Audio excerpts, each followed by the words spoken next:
Baik, Assalamualaikum warahmatullahi wabarakatuh. Bertemu lagi bersama saya Ayu di mata kuliah e-commerce dan informasi bisnis. Nah, di pertemuan minggu kedua ini kita akan membahas tentang mekanisme pasar e-commerce. E-marketplace adalah suatu lokasi di internet di mana suatu perusahaan dapat memperoleh atau memberikan informasi mulai dari transaksi pekerjaan atau bekerja sama dalam melakukan pekerjaan apapun. Nah, pertimbangan bergabung di dalam e-marketplace yaitu mulai dari ownership dari e-marketplace, ada cost, ada easy to use atau support, ada industry fit, dan marketplace participation. Dari sisi security, ada service dan proses integration. E-marketplace adalah pasar di mana para penjual dan para pembeli menukar jasa dan barang-barang untuk uang atau untuk jasa dan barang-barang lainnya yang dilakukan secara elektronis.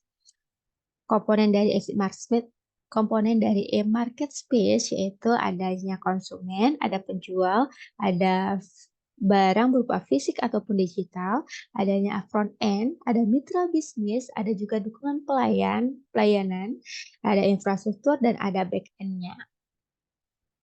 Fungsi utama pemasaran yaitu mempertemukan para pembeli dengan para penjual. Nah, memudahkan pertukaran informasi, barang-barang, jasa, dan pembayaran dihubungkan dengan transaksi pasar, kemudian menyediakan suatu infrastruktur kelembagaan.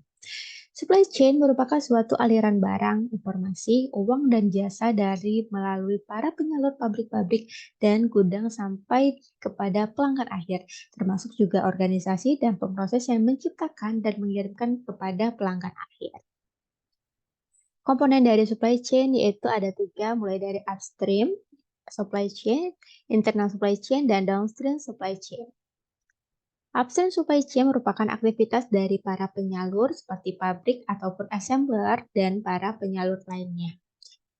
Internal supply chain merupakan semua proses bisnis in-house yang digunakan di dalam metamorfosis masukan yang diterima dari para supplier ke dalam hasil organisasi. Kemudian downstream supply chain merupakan semua aktivitas yang melibatkan dalam pengiriman produk kepada pelanggan.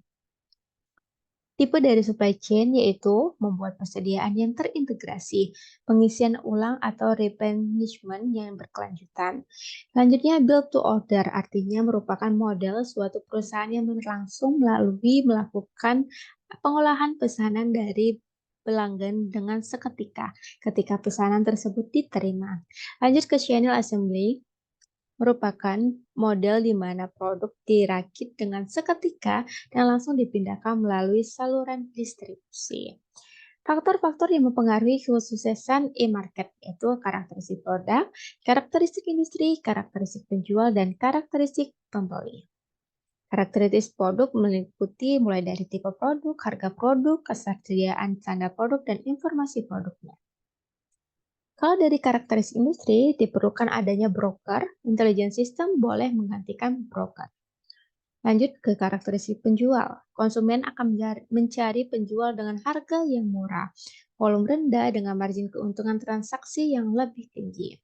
Karakteristik pembeli, pembeli sesuai dengan selera, pembeli yang seperti pasien atau selalu butuh, dan pembeli yang menganalisa. Baik, cukup dulu untuk pertemuan minggu kedua. Jangan lupa kerjakan tugas dan forum e-learning yang sudah dibuat. Sampai ketemu di pertemuan berikutnya. Assalamualaikum warahmatullahi wabarakatuh.